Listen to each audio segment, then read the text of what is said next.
Assalamualaikum warahmatullahi wabarakatuh.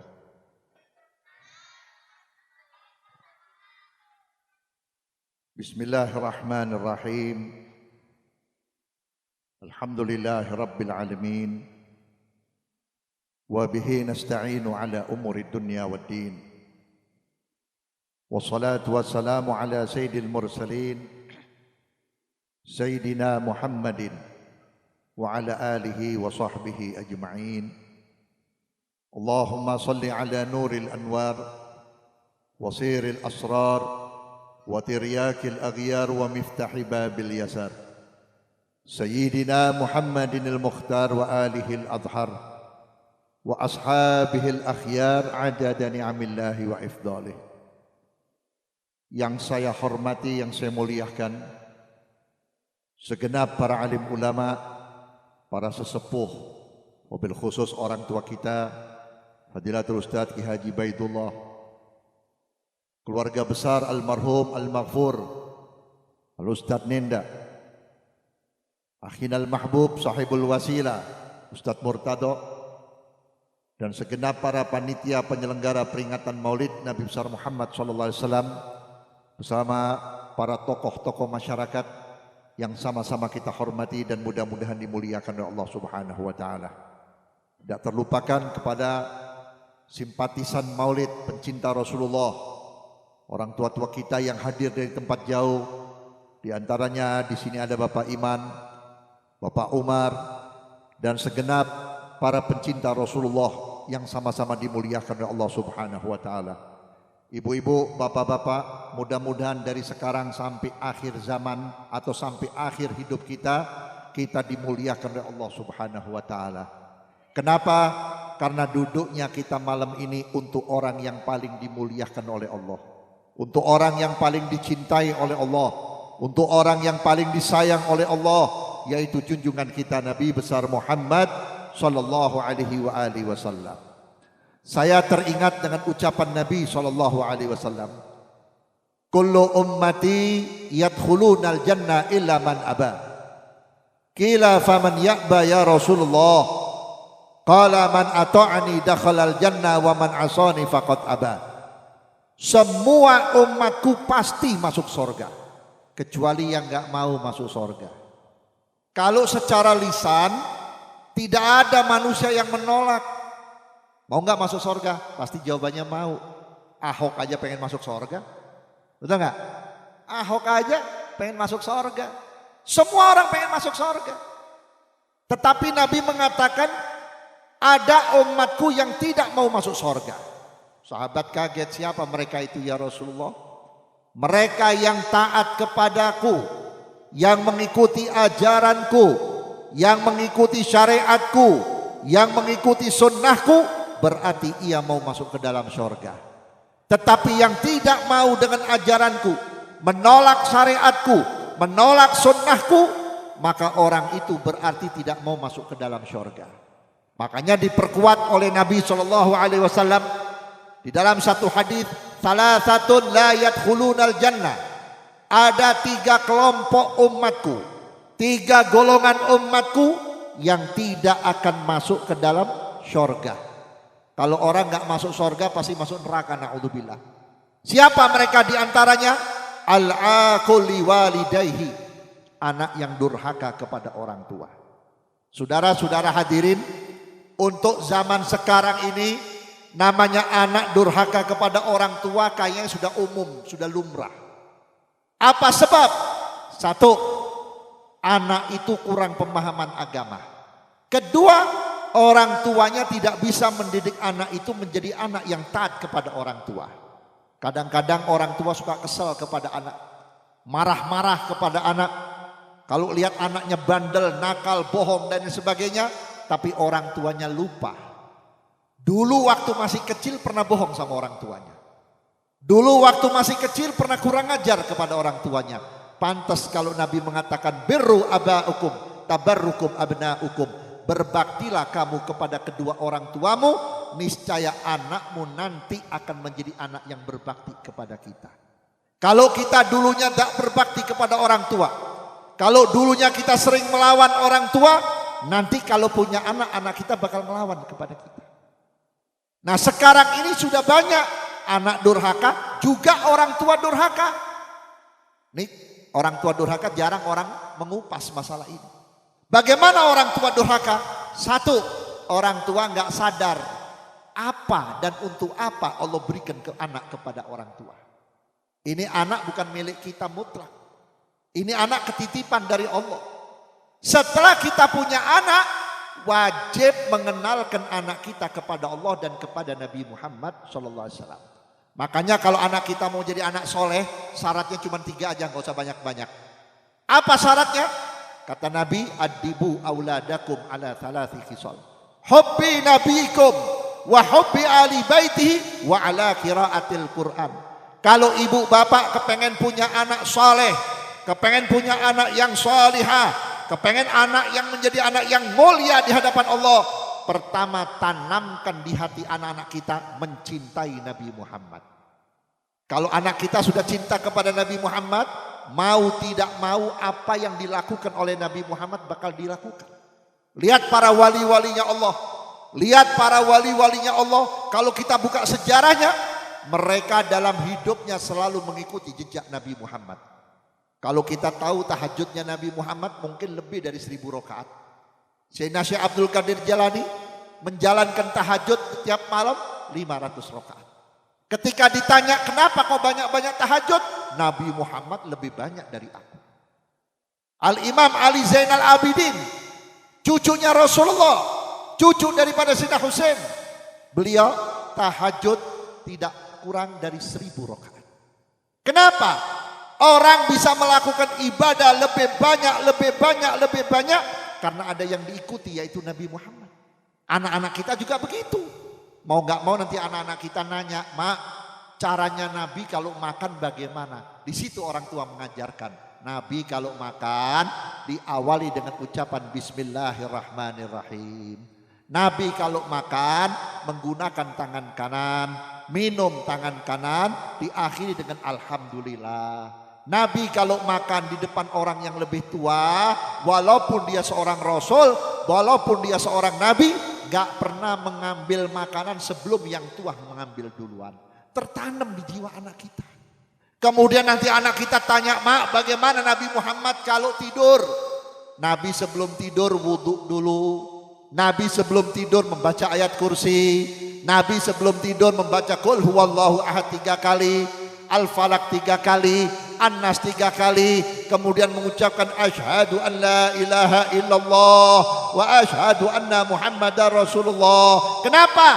Takut kalau tidur nanti enggak balik lagi langsung meninggal, berarti husnul khatimah. Ini akan tertanam oleh anak-anak kita. Tapi mana sekarang ada anak-anak kita yang menanyakan perihal Nabi Muhammad, yang mau bertanya tentang kelakuan Nabi Muhammad. Mohon maaf, walaupun di sekolah-sekolah ada pendidikan agama, sekolah-sekolah umum ada pendidikan agama ya begitu-begitu saja. Saya nggak salahkan guru agama di sekolah, emang dari pusatnya dikasih jatahnya begitu. Paling kenal sholat, kenal wudhu, tapi nggak kenal siapa yang mengajarkan kita sholat, siapa yang mengajarkan kita sujud, siapa yang mengajarkan kita beriman kepada Allah supaya kita menjadi manusia yang mukmin, menjadi manusia yang muttaqin, menjadi manusia yang muhsin. Lupa kalau ini sebab Nabi Muhammad SAW. Ada rombongan orang-orang soleh, orang-orang yang boleh dikatakan amal ibadahnya luar biasa. Ketika berombongan mau masuk ke sorga, di pintu gerbang sorga ada malaikat Ridwan. Begitu dibuka, malaikat Ridwan bertanya, wahai hamba-hamba Allah yang soleh, kamu ini masuk sorga karena apa? Oh, sholat saya, ilmu saya, jariah saya, sodakoh saya, haji saya bangun masjid di mana-mana. Ditutup itu pintu sorga. Kaget ini orang soleh. Hei malaikat, kenapa ditutup? Kamu bisa begini bukan karena amalmu. Kamu kenal sholat, kamu kenal haji, kamu kenal puasa, kamu kenal zakat. Tidak ada Nabi Muhammad, kamu tidak kenal apa-apa. Antum masuk surga karena jasanya Nabi Muhammad SAW. Maka oleh karena itu wajib orang tua mengenalkan anak-anak kita kepada Nabi Muhammad sampai tumbuh rasa cinta di hati anak-anak kita kepada Nabi Muhammad sallallahu alaihi wasallam. Saudara-saudara hadirin yang saya hormati. Yang kedua, tanamkan kecintaan kepada keluarganya Nabi Muhammad. Mencintai dzurriyyah Nabi Muhammad, di antaranya para habaib, para orang-orang yang alim dan soleh. Yang ketiga, wa ala qiraatil Quran.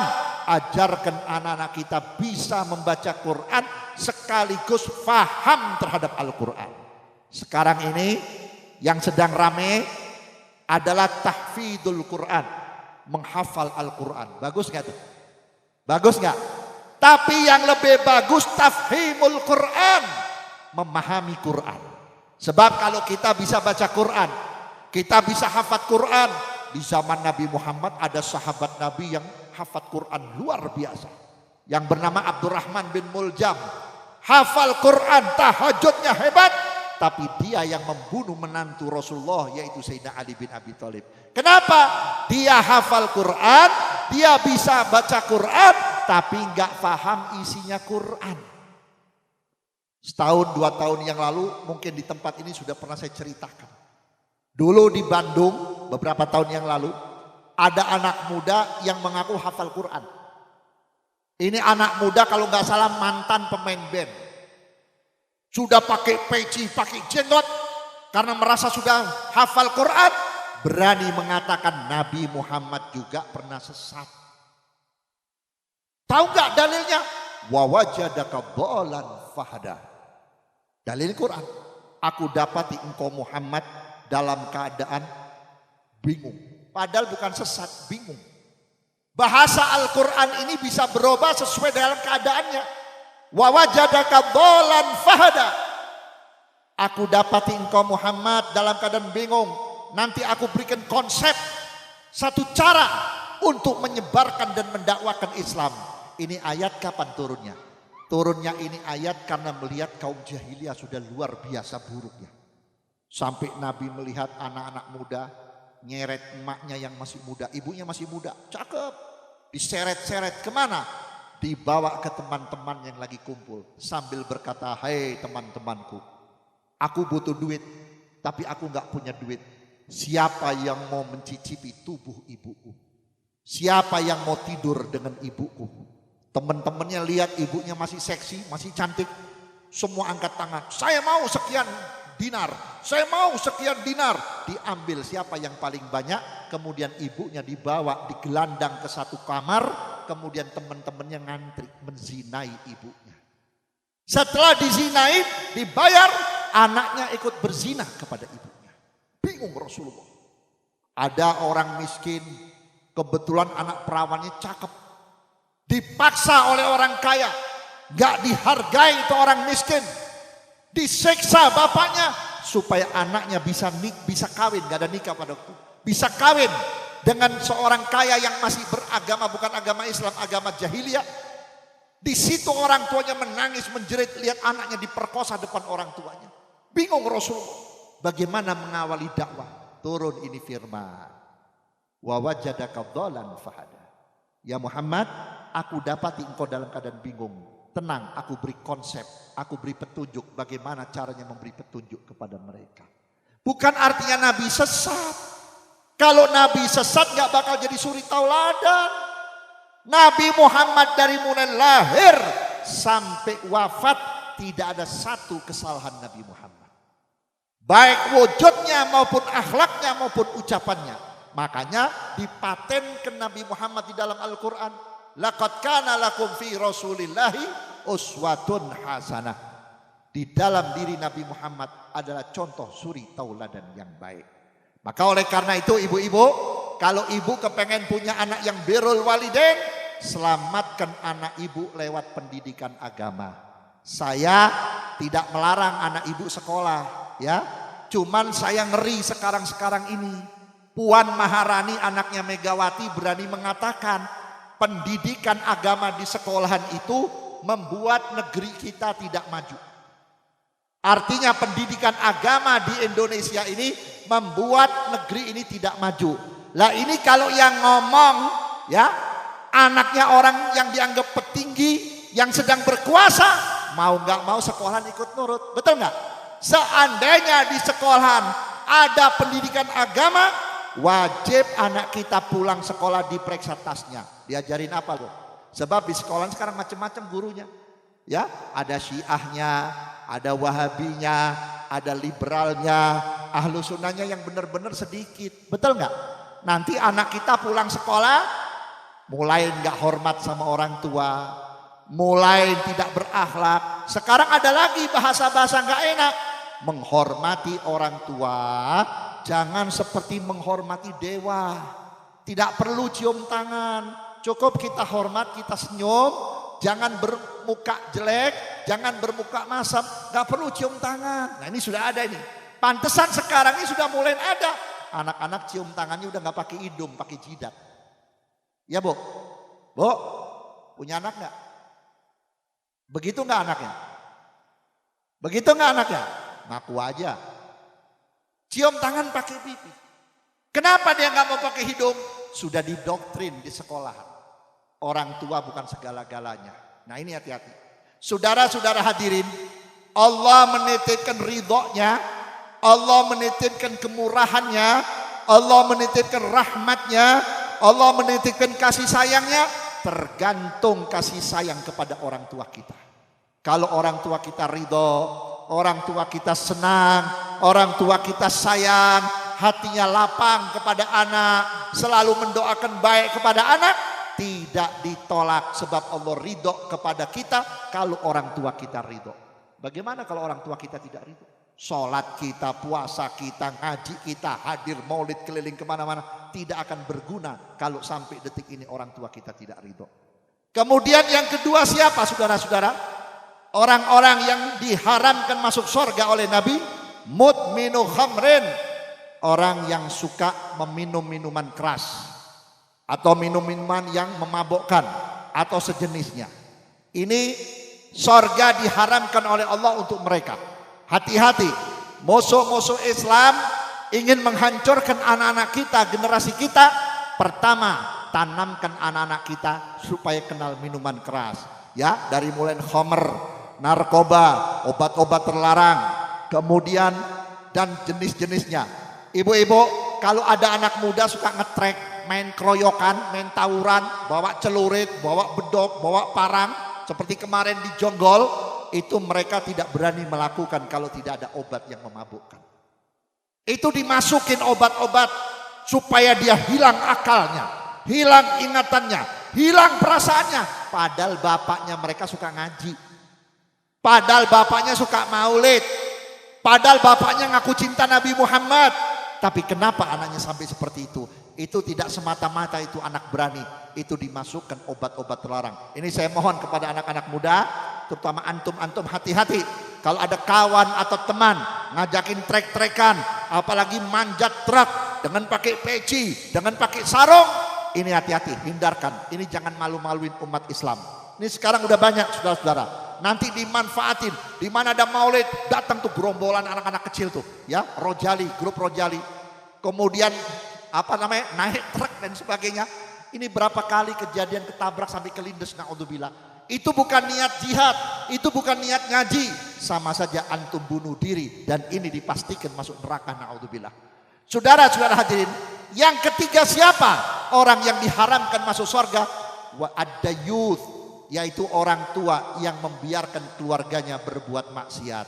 Kalau ada di antara kita punya anak nggak sholat subuh, dibiarkan dengan dalil kasihan, berarti orang tuanya dayus.